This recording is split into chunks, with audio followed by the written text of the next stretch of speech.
Hi everyone, good morning. मैं पंकज मौर्य, आप सबका स्वागत है आपके अपने यूट्यूब चैनल में। आज हम लोग देखेंगे सिलेक्शन बैच सेकंड। इससे पहले सिलेक्शन बैच फर्स्ट हो चुका है। जिसने भी वीडियोस ना देखी हो चैनल पर जाके देख लें। सिलेक्शन बैच में हम लोग लिटरेरी टर्म्स, क्रिटिकल कमेंट्स और लिटरेचर और ग्रामर के क्वेश्चन देखेंगे। चलिए शुरू करते हैं आज का session. Let's start. Question of the day. तो सिलेक्शन बैच फर्स्ट में क्वेश्चन ऑफ द डे था the term the fleshly school of poetry is associated with. इसका राइट आंसर हो जाएगा the term the fleshly school of poetry is associated with the pre Raphaelites movements. The fleshly school of poetry एक term है, ये pre Raphaelite movement से associated था। Question number 21। Paronomasia is a special type of. Paronomasia special type है, किसका है? Prosody का है, पन का है, या पोएटिक जस्टिस का है, या इसमें से किसी का नहीं है। क्वेश्चन नंबर 21 का करेक्ट आंसर हो जाएगा option B, pun. Paronomasia is a special type of pun. Question number 22। You should have respond to my query sooner. किस पार्ट्स में एरर है? नो एरर तो है नहीं, एरर तो है। फाइंड आउट करिए किस पार्ट्स में एरर है।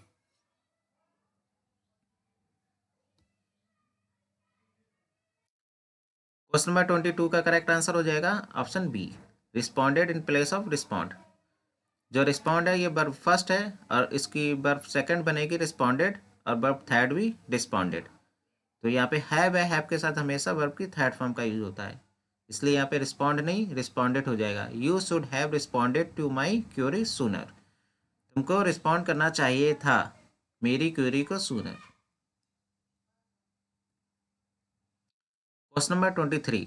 The term problems play sometimes applied to a group of Shakespeare's play also called. Option A bitter comedies, option B bitter tragedies, option C sweet comedies, या option D sweet tragedies.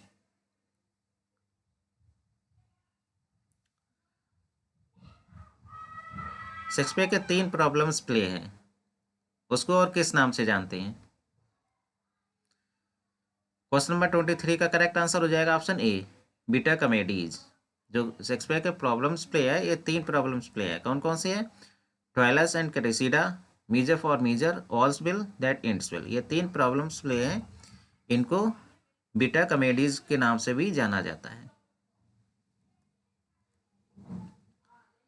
Question number 24। The leading member of pre Raphaelites was. जो pre Raphaelites के leading members कौन थे? Option A Dante Gabriel Rossetti, option B William Holman Hunt, option C John Millais, या option D none.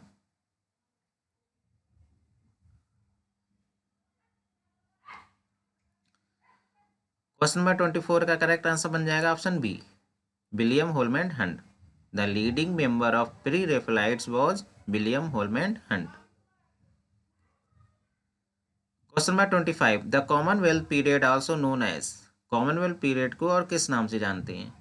Option A Caroline age, option B Puritan interregnum, या option C Restoration age, या option D none. Caroline age ये 1625 से 1649 तक रही है। Puritan interregnum 1649 से 1660 तक रही है। रेस्टोरेशन एज 1660 से 1700। इनका टाइम पीरियड भी आप याद कर लीजिएगा, किस एज का कितना टाइम पीरियड रहा है। तो Commonwealth period also known as Puritan interregnum, option B. The interregnum was a period between the execution of Charles I in 1649 and the return of his son Charles II in 1660। तो इंटरनेग्नम period रहा है ये 1649-1660 के बीच में रहा है। 1649 में Charles first को फांसी दी गई थी और 1660 में इनके पुत्र चार्ल्स सेकंड वापस आए थे सत्ता में। Question number 26। My mistress eyes are nothing like the sun, coral is far more red than her lips red is a line from. ये लाइन कहाँ से ली गई है? शेक्सपियर की सोनेट नंबर 131 से, या सॉर्टेड नंबर 133, सॉर्टेड नंबर 130 या sorted number 135?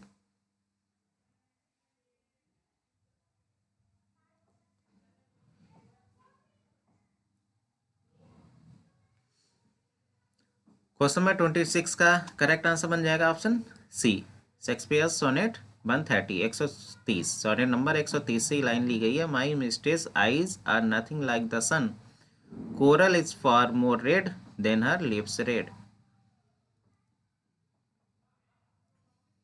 Question number 27, and many a day he neither went and never lifted up a single stone is a line from। ये लाइन कहाँ से ली गई है? हैमलेट की, हैमलेट से ली गई है, जो विलियम शेक्सपियर के लिखा गया एक प्ले है। Lycidas by Milton, Michael by William Wordsworth या नन?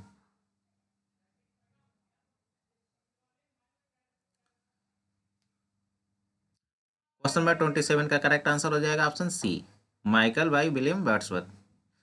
विलियम वर्ड्सवर्थ के लिखा गया एक पोएम है माइकल, वहां से ये लाइन ली गई है। And many a many a day he neither went and never lifted up a single stone. अगर ये पूरी लाइन नहीं पूछेंगे तो केवल इतना पूछ सकते हैं, never lifted up a single stone. And many a day he neither went and never lifted up a single stone की बजाय never lifted up a single stone, ये भी लाइन पूछ सकते हैं केवल। तो ये never lifted up a single stone, ये याद कर लीजिएगा। ये लाइन माइकल पोएम से ली गई है, जो कि विलियम वर्ड्सवर्थ ने लिखी है। Question number 28, the crew of sailors were not perturbed by the strong gale, किस पार्ट्स में एरर है या नो एरर से?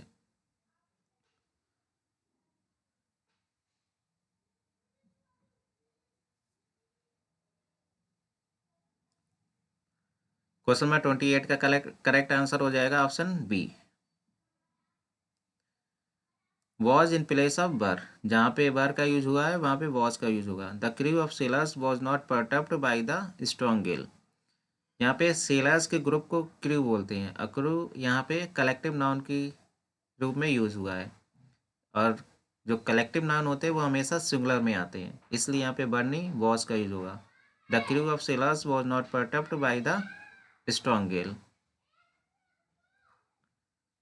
Question number 29, elegy, lyric, ode, sonnet are examples of objective poetry, subjective poetry, both या none?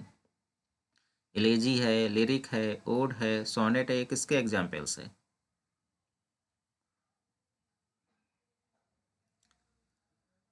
Question number 29 का correct answer बन जाएगा option B, ये सब्जेक्टिव पोएट्री के एग्जाम्पल्स है, और सब्जेक्टिव पोएट्री को पर्सनल पोएट्री भी कहते हैं, नॉन नरेटिव पोएट्री भी कहते हैं। तो elegy, lyric, ode, sonnet are examples of personal poetry, subjective poetry और नॉन नरेटिव पोएट्री। ये तीनों एक ही नाम है। पर्सनल पोएट्री को सब्जेक्टिव पोएट्री भी कहते हैं, और सब्जेक्टिव पोएट्री को नॉन नरेटिव पोएट्री या पर्सनल पोएट्री भी कहते हैं, नॉन नरेटिव पोएट्री को सब्जेक्टिव पोएट्री या पर्सनल पोएट्री भी कहते हैं। Question number 30, negative capability was a phrase first used by Shakespeare, PB Shelley, John Keats या ड्राइडन? जो निगेटिव कैपेबिलिटी है ये एक फ्रेज है, ये सबसे पहले किसके द्वारा यूज किया गया था?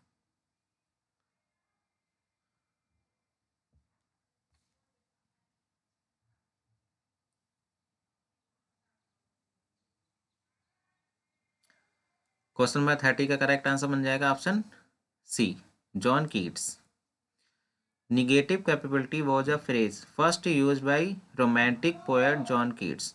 निगेटिव कैपेबिलिटी जॉन कीट्स के द्वारा यूज किया गया था सबसे पहले इन 1817, 1817 में, to characterise the capacity of the greatest writers particular Shakespeare. इन्होंने जो निगेटिव कैपेबिलिटी है शेक्सपियर के लिए यूज किया था।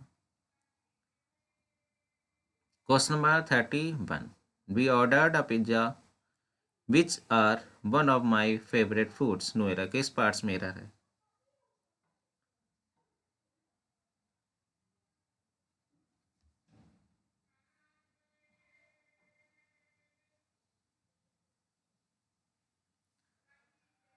क्वेश्चन नंबर 31 का करेक्ट आंसर बन जाएगा option C, is in place of are. जहाँ पे आर का यूज हुआ है वहाँ पे इज का यूज होगा। क्यों होगा? क्योंकि विच यहाँ पे रिलेटिव प्रोनाउन है जो कि पिज्जा के लिए लगा हुआ है, अ पिज्जा। तो अ पिज्जा तो सिंगुलर है, इसलिए यहाँ पे आर नहीं इज का यूज होगा, सिंगुलर वर्ब का यूज होगा। Be order a pizza which is one of my favourite foods. Which का यूज चॉइस के लिए भी यूज होता है। यहाँ पे चॉइस है one of the favourite foods, बहुत सारी फूड्स में से एक। तो यहाँ पे चॉइस की बात हो रही है, इसलिए यहाँ पे विच लगा है। Question number 32, they were swifter than eagles, they were stronger than lions. यहाँ पे फिगर ऑफ स्पीच बतानी है, कौन सी फिगर ऑफ स्पीच है इसमें।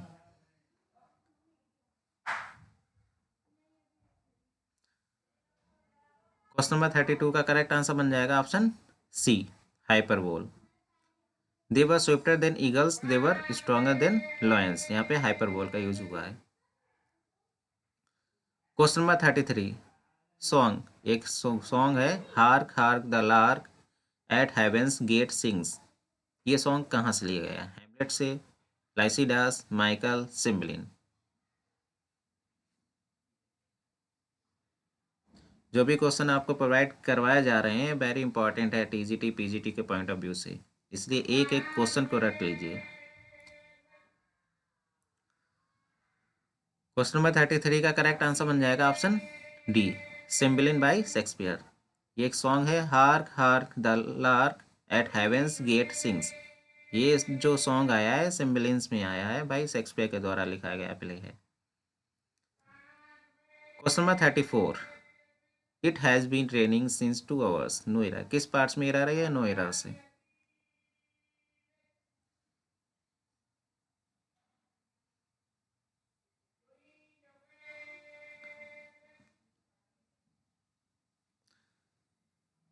क्वेश्चन नंबर 34 का करेक्ट आंसर हो जाएगा option C, for in place of since. जहाँ पे सिंस का यूज हुआ है वहाँ पे फॉर का यूज होगा, फॉर 2 आवर्स। सिंस के साथ कभी भी प्लूरल्स नहीं आता है, यहाँ पे अवर्स आ गया है। तो इससे भी आप पहचान सकते हैं कि कहाँ पे सिंस आएगा, कहाँ पे फॉर। सिंस के साथ कभी भी प्लूरल्स नहीं आएगा। एक तो सिंस पॉइंट ऑफ टाइम के लिए लगता है, उससे ना पहचान पाए तो इससे पहचान लीजिए कि सिंस के साथ में कभी भी प्लूरल का यूज नहीं होता है। तो सिंस पॉइंट ऑफ टाइम में लगता है और फॉर पीरियड ऑफ टाइम। तो यहाँ पे पॉइंट ऑफ टाइम की तो बात हो नहीं रही है, पीरियड ऑफ टाइम की बात हो रही है, इसलिए फॉर का यूज होगा, ना कि सिंस का। It has been raining for 2 hours. तो सिंस का यूज होता है पॉइंट ऑफ टाइम के लिए और फॉर का पीरियड ऑफ टाइम के लिए यूज होता है। और ऐसे ना पहचान पाए तो सिंस के साथ कभी भी प्लूरल का यूज नहीं होता है, ऐसे पहचान लिए। अगर सिंस के साथ में कभी प्लूरल आ जाए तो सिंस गलत हो जाएगा।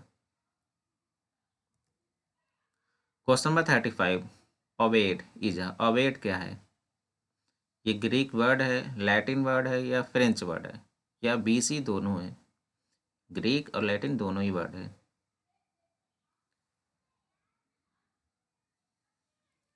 क्वेश्चन नंबर 35 का करेक्ट आंसर हो जाएगा ऑप्शन डी, ये एक फ्रेंच वर्ड है। Avoid is a French word. Avoid होता क्या है? अवेड एक फ्रेंच वर्ड है, तो अल्वा से बना हुआ है। फ्रेंच वर्ड अल्वा से निकल कर आया अवेड। इसका मीनिंग होता है डॉन। डॉन यानी अर्ली मॉर्निंग सॉन्ग, मॉर्निंग के समय को डॉन बोलते हैं। ये एक लव पोएम और सॉन्ग वेलकमिंग और lamenting the arrival of the dawn. The form originated in medieval France. Medieval France में ये जो फॉर्म आई है वो ओरिजिनेटेड हुई है। इसका बहुत अच्छा एग्जाम्पल्स है, जॉन डंस की ये पोएम है द सन राइजिंग, ये ओवेड का ही एग्जाम्पल्स हैं। तो ओवेड क्या है? ये अर्ली मॉर्निंग सॉन्ग है, लव पोएम या लव सॉन्ग है, वेलकमिंग और lamenting the arrival of the dawn है। Question number 36, morality plays are a type of. किस प्रकार का टाइप है? मॉडर्न ड्रामा है, मिडिवल ड्रामा है, या दोनों ही है, या दोनों में से कोई नहीं है?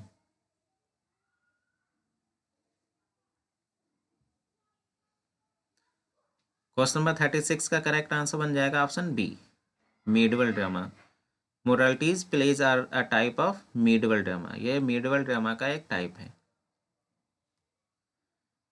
Question number 37, it is a wise father that knows his own child. ये जो लाइन ली गई है मर्चेंट ऑफ वेनिस से ली गई है। इस लाइन में फिगर ऑफ स्पीच आपको बतानी है कि इस लाइन में कौन सी फिगर ऑफ स्पीच है, एपिग्राम है, मेटाफर है, हाइपरबोला है या सिनेक्डकी है। देखिए इस क्वेश्चन में आपको दो फायदे हुए, एक को लाइन पता चली और दूसरी फिगर ऑफ स्पीच आपको पता चलेगी। क्वेश्चन नंबर 37 का करेक्ट आंसर बन जाएगा option A, epigram. It is a wise father that knows his own child. ये line the merchant of Venice से ली गई है और इसमें जो फिगर ऑफ स्पीच है वो एपिग्राम है।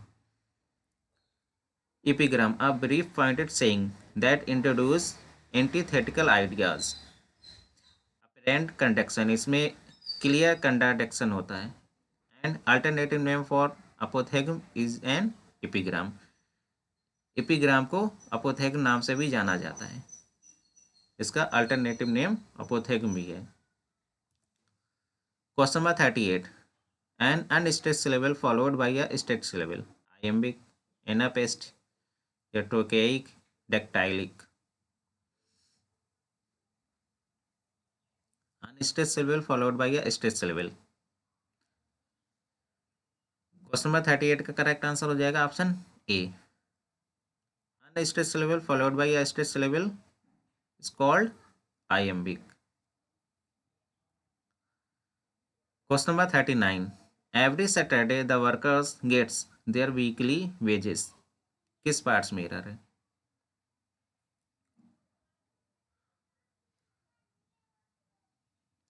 क्वेश्चन नंबर 39 का करेक्ट आंसर हो जाएगा option B, get in place of gets, क्योंकि यहाँ पे वर्कर्स है जो कि प्लूरल नाउन है। अब प्लूरल नाउन के साथ हमेशा सब जो वर्ब आती है वो भी प्लूरल में आती है यहाँ, इसलिए यहाँ पे गेट्स नहीं गेट का यूज होगा। वर्ब में एस लगा के वर्ब को सिंगुलर बनाया जाता है और वर्ब में एस और एस ना लगा के वर्ब को प्लूरल बनाया जाता है। इसलिए वर्कर्स यहाँ पे प्लूरल नाउन है, इसलिए जो वर्ब आएगी वो सिंगुलर वो प्लूरल आएगी, गेट आएगा। तो every Saturday the workers get their weekly wages. यहाँ पे नाउन प्लूरल है इसलिए वर्ब भी प्लूरल आएगी, यहाँ पे गेट आएगा। देखिए वेजेस का अगर अर्थ निकलता है मेहनताना, मजदूरी, वेतन, तब वेजेस के साथ में जो वर्ब आती है वो प्लूरल वर्ब आएगी। अगर वेजेस का मतलब परिणाम निकल रहा है तो उसके साथ सिंगुलर वर्ब आएगी। जैसे एग्जांपल देखिए, the wages of a sin is death, यहाँ पे वेजेस के साथ में इज आया है क्योंकि यहाँ पे वेजेस का मतलब परिणाम है, पाप का जो परिणाम है वो डेथ है, तो the wages of sin is death. अगर वेजेस का यूज एज अ रिजल्ट या परिणाम के लिए यूज हुआ है तो सिंगुलर वर्ब आएगी। अगर वेजेस का यूज मेहनताना, मजदूरी, वेतन के लिए हो रहा है तो उसके साथ प्लूरल वर्ब आएगी। Question number 40, who said he affects the metaphysics, Arnold, John Dryden, doctor Johnson या नन।